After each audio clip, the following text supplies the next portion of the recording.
Assalamualaikum warahmatullahi wabarakatuh.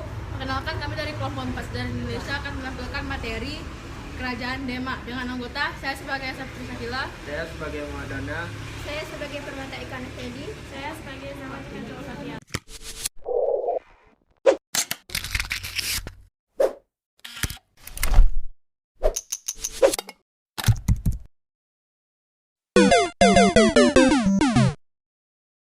awal mula berdirinya Kerajaan Demak. Kesultanan Kerajaan Demak berdiri sekitar abad ke-15 dan secara geografis terletak di Jawa Tengah. Kesultanan ini memainkan peran penting dalam kejatuhan Kerajaan Majapahit dan penyebaran agama Islam di Pulau Jawa. Berdirinya Kerajaan Demak merupakan kerajaan bantuan dari daerah para bupati, daerah pesisir Jawa Tengah dan Jawa Timur yang telah memeluk agama Islam. Sebelumnya, Demak bernama Bintaro yang berada di bawah kekuasaan Kerajaan Majapahit. Kedua, faktor-faktor mendorong berdirinya Kerajaan Demak adalah sebagai berikut. 1. Jatuhnya Malaka ke tangan Portugis yang menyebabkan para dagang Islam mencari persinggahan dan perdagangan baru, misalnya di Demak. Yang kedua, Raden Patah. Berdirinya Kerajaan Demak masih turunan Raja Majapahit Brawijaya V. 3. Raden Patah mendapat dukungan dari para wali yang sangat dihormati. Yang keempat, banyak pesisir yang tidak puas dengan Majapahit dan mendukung Raden Patah. Yang kelima, mundur dan runtuhnya Kerajaan Majapahit. Yang keenam, pusaka Kerajaan Majapahit sebagai lambang pemegang kekuasaan diberikan kepada Raden Patah. Dengan demikian, Kerajaan Demak merupakan kelanjutan dari Kerajaan Majapahit dalam bentuk baru. 3. Raja-raja Kerajaan Demak. Yang pertama, Raden Patah. Raden Patah lahir pada tahun 1521 sampai 1546 Masehi. Pada tanggal 11 malam Rabiul Awal tahun 1482, Raden Patah diangkat menjadi Sultan pertama Kerajaan Demak dengan gelar Sultan Alam Akbar Al-Fatah. Pada masa pemerintahannya, Kerajaan Demak berkembang dengan pesat karena memiliki pertanian yang luas sebagai penghasil bahan makanan, terutama beras. Selama pemerintahannya, Kerajaan Demak menjadi kerajaan maritim karena letaknya di jalur perdagangan antara Malaka dan Maluku, sehingga Kerajaan Demak digelari agraris maritim. Adapun barang yang diekspor adalah beras, lilin, dan madu. Barang tersebut diekspor ke Maluku, Malaka, dan Samudra Pasai.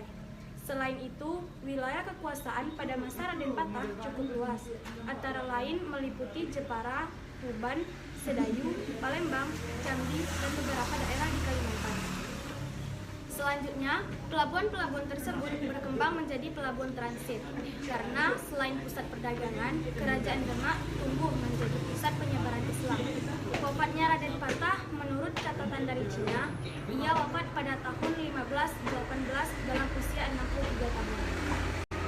Yang kedua ialah Adipati Umes tahun 1480 sampai 1521. Dipilihnya beliau sebagai penerus Raden Patah adalah berdasarkan atas keputusan Majelis Wali Songo dengan gelar Sultan Alam Ali Akbar II. Ia memerintah pada tahun 1518 hingga 1521. Pati Unus bernama asli Raden Abdul Qadir. Ia adalah menantu Raden Patah. Pada 1513, saat Pati Unus berusia 25 tahun dan setelah selesai merebut Malaka pada serangan pertama pada tahun 1921, Pati Unus gugur dalam pertempuran ini dan digantikan oleh adik iparnya Sultan Trenggono. Ketiga adalah Sultan Trenggono yang lahir pada tahun 1483 sampai 1546. Trenggono alias Paterodin adalah raja kerajaan Demak ketiga yang memerintah pada tahun 1521 sampai dengan 1546. Pada sepanjang setengah awal abad ke-16, kerajaan Demak berada di puncak kejayaannya dan agama Islam berkembang lebih luas. Sultan Trenggono dilantik menjadi raja kerajaan Demak oleh Sunan Gunung Jati dengan gelar Sultan Ahmad Abdul Arifin. Pada masanya, Demak melakukan banyak penaklukan ke pelabuhan-pelabuhan utama di Pulau Jawa hingga pedalaman yang mungkin belum tersentuh oleh Islam. Selain itu, Kerajaan Demak mempunyai kekuasaan pesisir, selatan Kalimantan, Palembang, dan Jambi. Salah satu pelabuhan yang ditaklukkan oleh Kerajaan Demak adalah Sunda Kelapa, yang pada waktu itu berada di bawah kekuasaan Kerajaan Sunda. Pada tahun 1522, Demak mengirimkan pasukan ke Jawa Barat yang dipimpin oleh Fatahillah. Tujuannya adalah menggagalkan terjadinya hubungan antara kerajaan Pajajaran dan Portugis. Fathaillah berhasil mengusir Portugis dan menduduki daerah Banten dan Cirebon.